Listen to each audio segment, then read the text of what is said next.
Okay, so where are we, guys? Where are we right now? Where are we standing? Where am I standing? On the bridge of the Freedom Star. And the Freedom Star, what is that? Is a ship. And what's the significance of the Freedom Star? We retrieved the boosted rockets. So the solid rockets, which after 2.5 minutes they burn out, land in the ocean, yeah?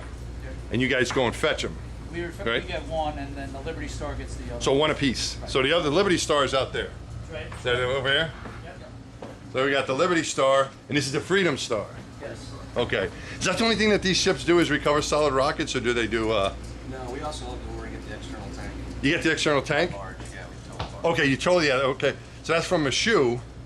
You go to Michoud, tow the tank and the barge over here. Is that right? From Louisiana. We actually go to Mississippi and Mississippi. Smaller tugs bring it to Michoud. Okay. We wait for it to come back. So you take it from Gulfport across the Gulf and around the tip of Florida, and then bring it here. Okay. Because we lose that thing after the launch. It lands somewhere in the Pacific. Indian Ocean, okay. I thought it was Indian Ocean. Those guys out there, I thought told me it was in the Pacific. Is that right, Tim? Is this the Indian Ocean? That's what I thought too. And these guys, okay. Well, one of them oceans. It lands out there. I make one. I'm on once in a while. So they don't. I'm with you. I think it's the Indian Ocean. That's the way I was taught.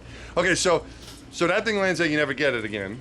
But these solid rockets, you go and you're going to go get these. Now, so it takes you how long? When do you need to be in position? We need to be in on our MSP 2 hours prior to launch. It typically takes us about 20 hours to get there. You said MSP. What's MSP? What does that mean? Mission support position. Mission support. Okay, cool. All right, so you need to be there 2 hours before launch. Yes. And control the box. So the box they give us, we want to make sure there's no ships going through the box, the landing zone, the impact zone of the boosters. So we get on station, we'll look at our radars and make sure there's no vessels that can come in contact with the boosters. All right. And we'll patrol that for a couple hours prior to launch, and we'll be in position for launch. How big is this box that you're gonna? Probably 100 square miles, probably something. 100 square miles? I'd say so, yeah. So you guys are running around with the ship, making sure no one comes in there. We don't run around. We have radar. Your radar? Okay, all right, okay. Yeah, we'll open our radar up to 96 miles, and we have a plane flying overhead too, and they help us out, finding ships in the corners and stuff, and all right. Just, make sure it's safe. The primary box is probably only 20 square miles. Okay. But the whole box, in case they were to have to make a return to landing site or something like that, all right. It's pretty big. Okay. So you want to make sure no one's in the danger zone of getting hit by a solid rocket, because then they would blame you guys, right? Who are those guys out there, more or less, right? Hey, what's up? Those guys got hit. Some guy out there fishing. Do you have people in it? Usually, you got to scatter out there, or? These guys, they get contacts all the time, and they're constantly there's typically a couple ships we have to get with the Coast Guard, and we can only suggest they change course and direction or speed or something like that. But okay. And they're usually willing to work. When you say there's a rocket going to fall out of the sky, they're usually willing to work. I guess their attention. Yeah. Like, oh, but I'm trying to get this last flounder. Hey, how far away from Florida are you when you recover those things? 125 miles off the coast of Jacksonville. Okay. That's where you'll be. That's where you pick those things up. And you bring them back here. Yes. All right. And then from here they get loaded onto something else that takes them by train up to somewhere, or what happens? They disassemble them here. All right. And we keep the forward skirts and the aft skirts. We refurb them here in Florida locally. Oh, okay. And then the segments themselves will get put on a train and shipped to Utah to be refurbished. To be packed again. What's going on back here? It's a throttle. Looks like a throttle. It's the aft console. Aft console. Any kind of operations we do, divers in the water or retrieving anything, this is where we would operate the vessel from. All right. They'll look in the back deck. They can look at the back deck and watch the work being Oh, done cool. on the back deck. All the work gets done back there. It's safe. Oh, wow, look at that. So what are these controls? What's the joystick for? Is that This is your throttle for your stern thruster. all right. Your bow thruster here. Okay. This is a full DP system right here. Basically the same thing you have on the forward console is back here. All right. This is your props, your lip system for your props, your main engines. And then you have a tiller instead of a wheel here Okay. for your rudders. And pretty much you can do anything you could do from up there, you can do it back here Okay. at any time. All righty. All right, guys. Well, I don't want to keep. It's getting late here. You guys are staying overtime, without pay, I assume. Huh? Yes. See the 4 parachute rails there? That's our recovery crane right there. All right. It's an articulating boom. We use that crane to launch the boat over here.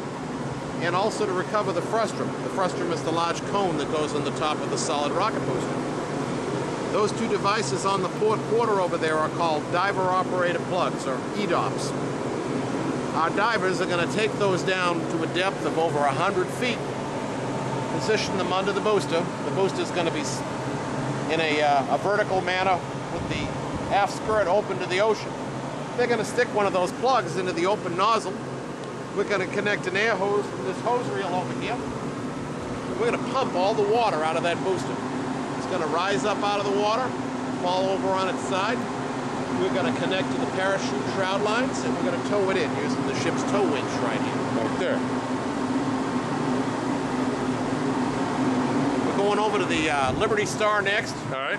Liberty Star is identical to Freedom. One major difference you're going to see is that Liberty has a Weibel radar on board, a tracking radar for ascent debris. Freedom is also configured to hold For one of ascent those. debris. You shouldn't gloss over that. That means anything that's coming off, Absolutely. they can track it. That's All right, okay. like foam from ET tanks or All right. anything else. Cool. All right. That's the purpose. They have two of those radars. One of these ships will be carrying the radar for the offshore position. The second radar is going to be on an Army landing craft about 10 miles offshore. All right. And they've got a third radar located at a land facility nearby. So they triangulate 3 different angles to get a full picture of what's going on with that shuttle during the first couple minutes of flight. Okay.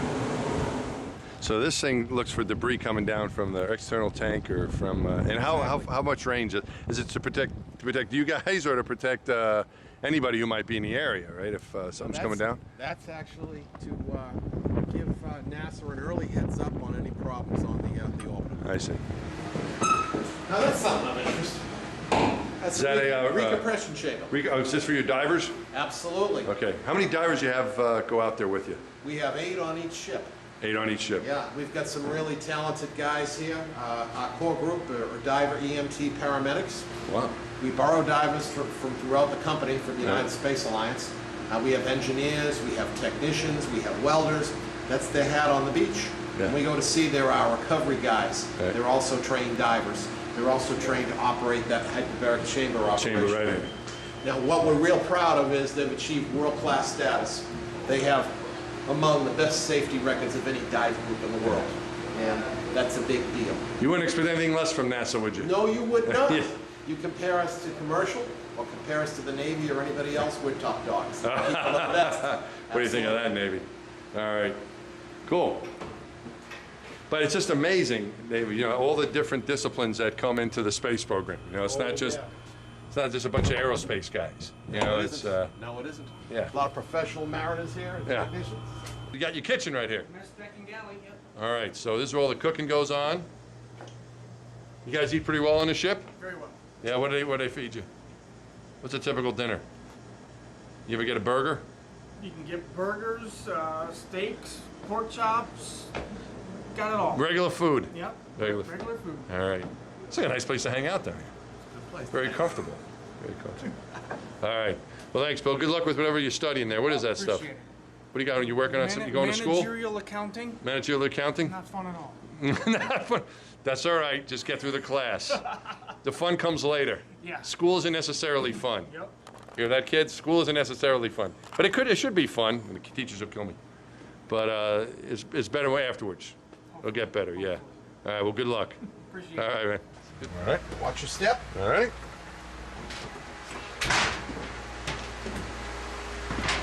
Okay, this is Liberty Star's engine room. Liberty and Freedom are 2,900 horsepower vessels. They have 2 main engines. They're 12-cylinder EMDs. What that boils down to is electromotive division at General Motors. These are marine variants of a diesel locomotive engine. Diesel engines, powered by diesel fuel. We also have back aft here 2 generators. They provide our electricity when we're at sea. They're 871 Detroit diesels. They'd be equivalent to a large truck engine. It's a big engine. Yeah, You it got is. two of those and guys? it's noisy down here. Okay, it gets to 120 degrees and 120 decibels down here in the Gosh. summertime. It's a miserable place. So this is an automated engine room. The So you're not- engineers make routine rounds. But you don't want to hang out here. No, it's not No. a place you'd want to hang out at unless you had to fix something. All right. We've got all kinds of air compressors on board. Now this doesn't look like anything fancy, but this is actually pretty cool. This is one of the biggest air compressors you'll ever see. This produces the high volume, low pressure air that we pump into the solid rocket booster. That booster may only be about 4 psi by the time we get the air out of here and through a 1,200 foot hose and the diver operated plug into the booster, but it's enough to float that thing. Okay, so you want to get air inside of it to make it buoyant is the idea. Right, and, Right. and to eject the water out through the plugs. Ah, okay. All so you right. put- So excellent. again, that booster 30 foot above the water, 100 foot below the water. Our divers have plugged it. We've connected the air hose. We start blowing through this compressor. She rises up out of the water. Timber over. Continue pumping. Get the rest of the water out, and we tow that sucker in. That's cool.